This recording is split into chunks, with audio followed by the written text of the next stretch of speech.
Start. गेल्या आठवड्यात विदर्भातील एका गावामध्ये बैल पोळ्याच्या ऐवजी ट्रॅक्टर पोळा साजरा झाल्याचे वृत्त काहींनी वाचले असेल। 1500 लोकवस्तीच्या या गावात काही वर्षापूर्वी 150 बैल होते। त्यांची संख्या कमी कमी होत जेमतेम 10 पर्यंत आली आणि दुसरीकडे ट्रॅक्टरची संख्या 25 पर्यंत वाढली आहे।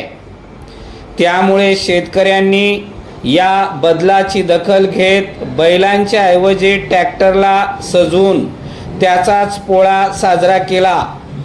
ही परिस्थिती म्हणजे गेल्या काही वर्षातील कृषी क्षेत्रात होणारे सततचे स्थित्यांतराचे उदाहरण व त्याही पेक्षा येणाऱ्या काही वर्षात आणखीन वेगाने होऊ घातलेले बदल याची काहीशी नांदी म्हणून बघावे लागेल। परिच्छेद। आमच्या पिढीच्या विद्यार्थ्यांनी शाळेमध्ये भारत हा कृषीप्रधान देश आहे, भारत खेड्यांमध्ये राहतो अशी विधाने पाठ्यपुस्तकातून घेतले। ही परिस्थिती गेल्या 40 वर्षात वेगाने बदलली आहे। सकल राष्ट्रीय उत्पन्नात आता सेवा क्षेत्र सुमारे 60 ते 65%, औद्योगिक उत्पादन क्षेत्र साधारण 20 ते 25% आणि उरलेले फक्त 13 ते 15% शेतीचे योगदान आहे। हेच आकडे स्वातंत्र्यापूर्वी जवळपास उलटे होते। एकीकडे सेवा क्षेत्राची भरभराट होत असताना देशातील शेतकरी शेतीवर अवलंबून असणाऱ्या लोकसंख्येचे प्रमाण मात्र फारसे कमी झालेले नाही। कितीही शहरीकरण होते अशी तज्ज्ञांनी व अभ्यासकांनी ओरड केले, पण संख्याशास्त्र तसे सांगत असले तरी 60% लोकसंख्या अजूनही शेती व शेती संबंधित उत्पादनावर अवलंबून आहे। हे सर्वमान्य सत्य आहे। त्यामुळेच एकीकडे शेतीवर अवलंबून असणाऱ्या नागरिकांची संख्या तर कमी होत नाही, पण शेतीचा राष्ट्रीय उत्पन्नातला वाटा घटला आहे। हे कोडे सोडवताना तज्ज्ञांची दमछाक होत आहे। परिच्छेद। महाराष्ट्र कृषी क्षेत्रामध्ये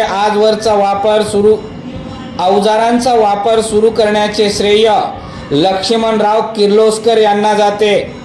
एकेकाळी प्रचलित असलेला लाकडी नांगर बाजूला ठेवून त्यांच्याऐवजी लोखंडाचा नांगर वापरण्यासाठी त्यांना सायकलवरून गावोगावी जाऊन शेतकऱ्यांनी त्यांच्या पारंपरिक समजुती बाजूला ठेवून लाकडाऐवजी लोखंडी नांगर वापरावा याचा प्रसार केला।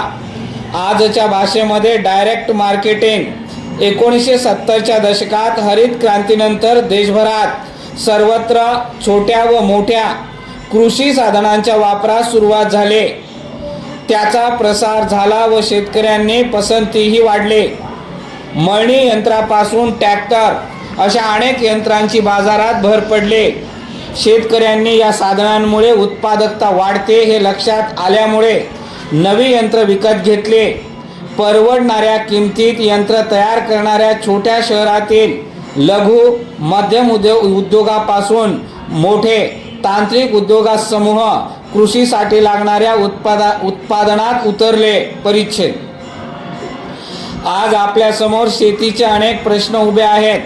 कोणताही मध्यम आकाराच्या शेतकऱ्याला विचारले की शेती करण्यात काय अडचणी आहेत, तर अडचणीच्या पाड्यामध्ये बेभरोशाचे बाजारभाव हे उत्तर पहिले असू शकेल व त्यापाठोपाठ शेतीसाठी पुरेशा संख्येने मजूर मिळत नाहीत हा प्रश्न हमखास ऐकावयास मिळतो।